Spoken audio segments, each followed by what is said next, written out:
The screw micrometer, also known as the micrometer caliper, is a measuring tool that uses the screw mechanism to accurately measure the dimensions of objects with high precision.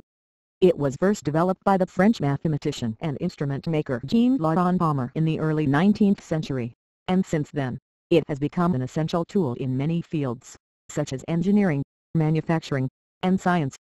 The screw micrometer changed the world by providing a level of precision in measurement that was not possible with traditional measuring tools. It allowed for more accurate manufacturing of parts, improved the quality of products, and facilitated scientific research by enabling precise measurement of various phenomena. The screw micrometer has been instrumental in advancing technology in many fields, including aerospace, automotive, medical, and computer industries.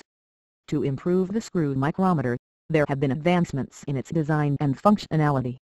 For example, modern screw micrometers are often made of materials that are more durable and resistant to wear, and they may include digital readouts or other features that enhance their precision and accuracy.